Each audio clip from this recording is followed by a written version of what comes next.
ஹாய்ங்க, நான் பிரியா. இன்றைக்கி வந்து 2 இரும்பு வடைச்சட்டி வாங்கியிருந்தேங்க. மாமியார் வந்து வேணும்னு சொல்லியிருந்தாங்க. அவங்களுக்கு ஒன்று வாங்கினேன்.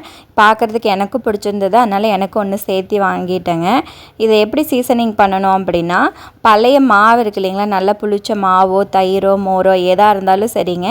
ஃபஸ்ட்டு நம்ம வந்து ஃபுல்லாக உள்ளே ஊற்றி விட்டு நல்லா இந்த மாதிரி எல்லா பக்கமும் ஏகமாக பரவற மாதிரி தேய்ச்சி வச்சிடணுங்க. இது ஒரு நாள் ஃபுல்லாக அப்படியே விட்டுறணும். நம்ம இன்றைக்கி வந்து நல்லா வெள்ளை கலரில் ஊற்றி வச்சுருந்தோமாங்க. நாளைக்கு எடுக்கும்போது நல்லா அந்த துருவெல்லாம் ஏறி கலரே வந்து ப்ரௌன் கலரில் இருக்குங்க.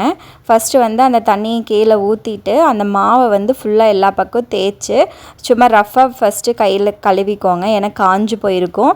நல்லா அந்த தண்ணி தொட்டு அந்த மாவு ஃபுல்லாக ரஃப்பாக தேய்ச்சி விட்டுட்டு ஒரு நல்ல கம்பி, ஸ்டீல் கம்பி நார் எடுத்துக்கோங்க. அந்த கம்பி நாரை வச்சு நல்லா தேய்ச்சிங்கனாலே உங்களுக்கு டிஃப்ரெண்ட் தெரியும்.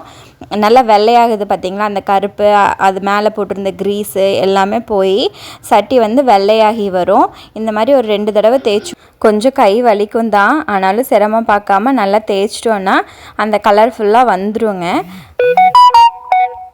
இது ஃப்ரண்ட் அண்ட் பேக் 2 சைடுமே நல்லாவே தேய்ச்சிட்டேன். தேய்க்கவே பாருங்கள் அந்த நுரையே ப்ரௌன் கலரில் தான் இருக்கும். இதை ஃபுல்லாக தேய்ச்சி விட்டுட்டு ஒரு தடவை நல்ல தண்ணியில் வாஷ் பண்ணிக்கோங்க. நல்ல தண்ணியில் வாஷ் பண்ணிவிட்டு மறுபடியும் நம்ம நார்மலாக தேய்ப்போம் இல்லைங்களா, அந்த ஸ்க்ரப்பை வச்சு இன்னொரு தடவை தேய்ச்சி விட்டுக்கோங்க. தேய்ச்சி விட்டுட்டு நல்லா கழுவிட்டீங்க அப்படின்னா சட்டி பார்க்க வந்து பளபளன்னு இருக்குங்க. உப்பு தண்ணியில் எப்போவுமே இரும்பு வடைச்சட்டியை புதுசு கழுவாதீங்க, துருவேறும். நல்ல தண்ணியில் கழுவிட்டிங்கன்னா கொஞ்சம் பார்க்க நல்லாயிருக்கும். இப்போ பார்த்தீங்களா, நேற்று இருந்த வடைச்சட்டிக்கும் இப்போ நம்மளுக்கிட்ட இருக்கிறதுக்கும் நிறையாவே டிஃப்ரென்ஸ் தெரியும். அந்த கலர் வந்து முக்கால்வாசி போயிருச்சு. இப்போ நம்ம வந்து இதை ஈரத்தோடு வச்சு காஞ்சதுக்கப்புறம் லேசாக துருவு இருக்கும். அதனால் ஃபஸ்ட்டு என்ன பண்ணணுன்னா, கழுவிட்டு ஒரு நல்ல வர துணியை போட்டு ஃபுல்லாக தொடச்சி விட்டுக்கோங்க. தொடச்சி விட்டுட்டு நல்லெண்ணெய் இருக்குது இல்லைங்களா, அந்த நல்லெண்ணெயை ஃபுல்லாக உள்ளே ஊற்றி அப்ளை பண்ணணும். அப்ளை பண்ணிவிட்டு ஒரு நாள் ஃபுல்லாக விட்டுருங்க. மறுபடியும் ஒரு தடவை ஃபுல்லாக கழுவி எடுத்துட்டு நல்லெண்ணெய் ஊற்றி வெங்காயமோ இல்லை ஏகமாக நல்லா பரவற மாதிரி ஏதாவது போட்டு வணக்கணும். முட்டை கூட நீங்கள் போட்டு வணக்கிட்டு கீழே போட்டுடலாம். அப்படி இல்லைன்னா நமக்கு பெரிய வெங்காயத்தையும் கூட கட் பண்ணி நல்லெண்ணெய் ஒரு 4 ஸ்பூன் ஊற்றி நல்லா பெரிய வெங்காயத்தை நல்லா கருகிற அளவுக்கு வணக்கிக்கோங்க. வணக்கிட்டு அதை கீழே ஊற்றிட்டு நீ கழுவிட்டு நீங்கள் எப்பவும் போல் யூஸ் பண்ணிக்கலாம்.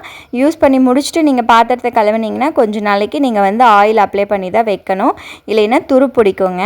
சரிங்க, இந்த வீடியோ உங்களுக்கு யூஸ்ஃபுல்லாக இருக்கும்னு நினைக்கிறேன். யூஸ்ஃபுல்லாக இருந்ததுன்னா லைக் பண்ணுங்கள், கமெண்ட் பண்ணுங்கள். மறக்காமல் பிரியா ஸ்கேமை சப்ஸ்கிரைப் பண்ணிக்கோங்க.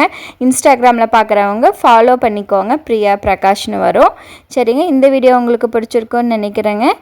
நெக்ஸ்ட் வீடியோவில் பார்க்கலாங்க.